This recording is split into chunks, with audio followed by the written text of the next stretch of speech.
बतियाने लग जाए।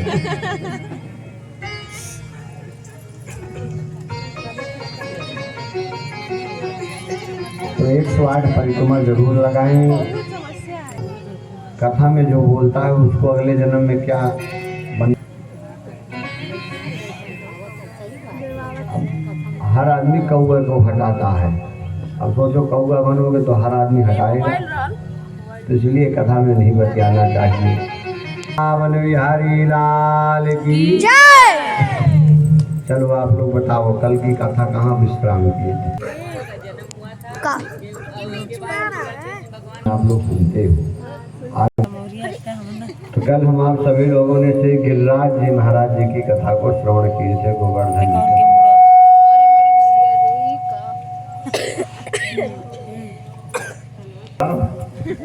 माइक खोल के रखते हैं, इनको तुम समझाते हो नहीं। आज जो 2 दिन और बचा है बस।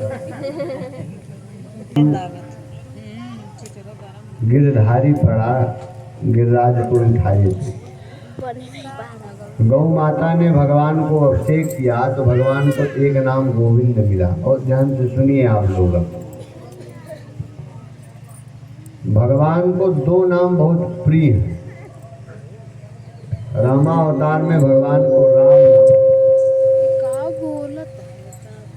रामावतार में भगवान को राम नाम बहुत प्रिय है। कृष्णा अवतार में भगवान को गोपाल नाम बहुत प्रिय है। गोविंद नाम बहुत प्रिय। इस नाम से कोई बुलाता है गोविंद नाम से तो भगवान को अपनी गौ माता का स्मरण हो जाता है।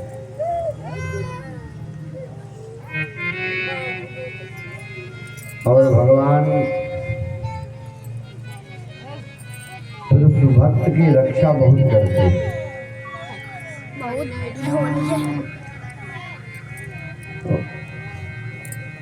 क्योंकि भगवान को चारण के लिए बंधुओं जब जाते थे तो कभी पाँव में उपाहना नहीं पहने। उपाहना मतलब समझते हैं, हथियारों के हाथ से बेचते।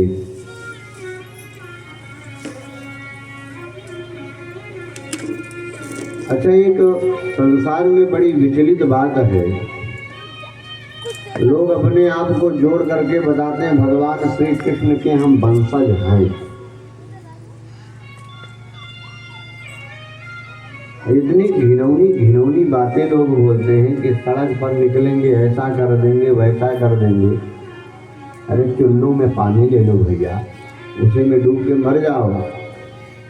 भगवान श्री कृष्ण के वंशज हो। पहले जो रोड पर गाय था है कि गो माघ प्रयागे अधिकल्पवासी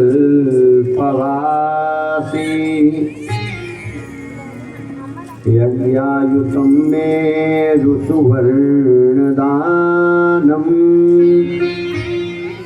गोविंद नाम्ना न भवेत तुल्य। कोई ग्रहण काल में जा करके काशी में करोड़ों गायों का दान करे, क्योंकि ग्रहण काल में दान किया हुआ वस्तु 100 गुना प्राप्त होता है। 1 रुपये दान करो ग्रहण काल में तो 100 रुपया का बराबर उसको महत्व प्राप्त होता है। ग्रहण काल की ऐसी विशेषता बतलाई गई। उन महात्मा जी को साल को बढ़ाए। महात्मा जी कहे अरे साल की क्या जरूरत थी, आश्रम में तो ऐसे भी बहुत साल है। अरे आपको साल नहीं लाना था, साल बहुत है। तो सज्जन महापुरुष कहे मैंने सुना है कि 1 दे तो 100 मिलता है, इसलिए आपको बढ़ा रहा हूँ। महात्मा कहे ठीक है भैया बैठो, जब 100 मिलता है तो। कुछ देर तक महात्मा के पास बैठे रहे वो। और फिर जब जाने लगे तो महात्मा वही साल उठा करके फिर उनको उठा दिए। अरे महाराज ये साल मैं आपके लिए ले आया था। तो किसी को यह सोच करके दिया जाए कि इनको मैं दे रहा हूँ 100 गुना प्राप्त होगा, तब भी कल्याण होने वाला नहीं। यह सोच कर न दान किया जाए। क्यों? क्योंकि आशा ही परमम दुखम। नहीं मिलेगा तो आपको दुख होगा। क्या पता इस दान को देने से आपका पूर्व प्रारब्ध कटा हो, या क्या पता आप पूर्व जन्म में इस व्यक्ति की कर्जी रहे हो। जैसे बहुत से आदमी होते हैं, कह देते हैं हमारे लड़का होगा तो पंडित जी आपको ये दूंगा, या बिटिया बहन से कह देते हैं इसको दूंगा। लड़का तो हो गया, जो हारी थी वो निपट गई, कोई पूरा हो नहीं पाया, तो अगले जन्म में उनको भरना पड़ेगा। जो हार करके गई है उसको भरना पड़ेगा।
तो जिस माघ के महीने में सारे के सारे देवता आकर के रहते हैं, बड़े बड़े देवता, बड़े बड़े अमलात्मा, दिव्यात्मा, महात्मा, योगीराज जन आते हैं, पधारते हैं। और किसकी नजर आपके ऊपर पड़ जाए जो आपकी भी भाग्य बदल जाए। माघ के महीने में आप बहुत से लोगों को देखते होंगे कि उनके भाग्य वहीं से उदय हो जाते हैं। रोड पर माला बेचने वाली की भी भाग्य उदय हो जाता है। एक क्या नाम था वो, मोनालिसा क्या नाम था, गई थी माले बेचने, गई थी वहाँ, लेकिन देखो भाग ऐसा चटा कि न्यूज वालों ने ऐसा उठाया कि पूरे विश्व में उसका नाम हो गया।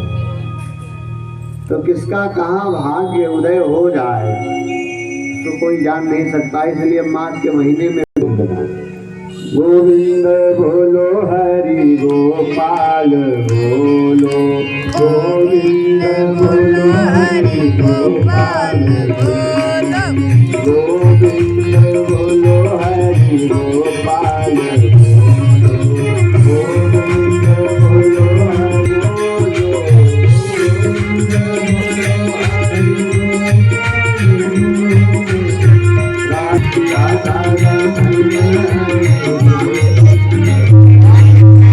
व्रत किए हैं तो कैसा व्रत किए हैं, तो कहे निराहारः, एकादश्याम निराहारः समभ्यर्च जनार्दन। उस व्रत में जल भी नहीं पी रहे, नहीं तो ये कह दीजिए जला आहारा।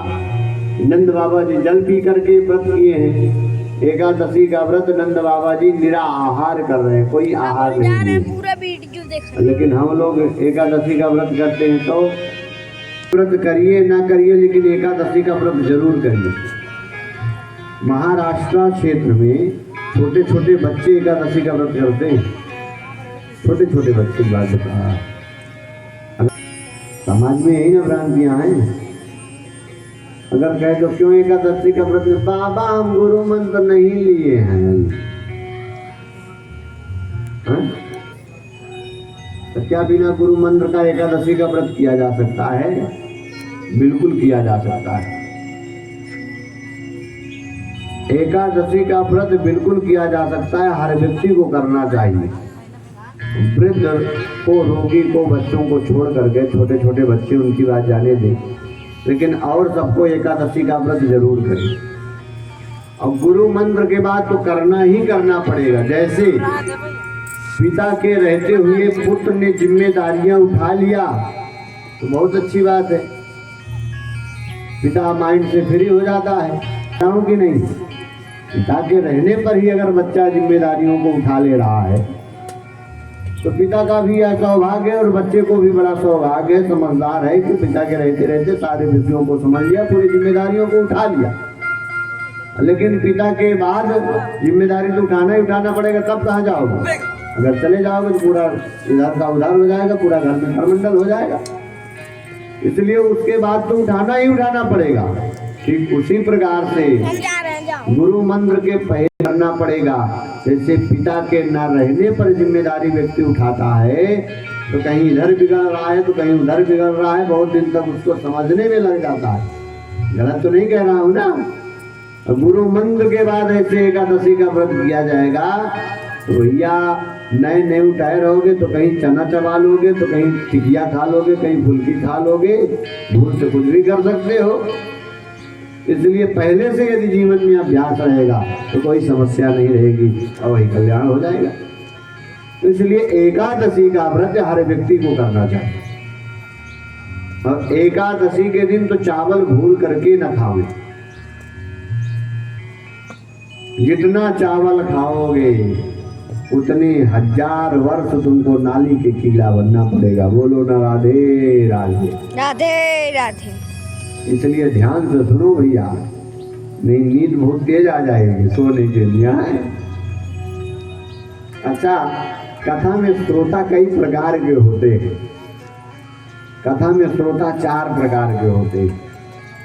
जो श्रोता होते हैं, जो बैठते हैं, वो 4 प्रकार के होते हैं। बहुत ध्यान से सुनिएगा। एक होते हैं श्रोता और दूसरे होते हैं श्रोता।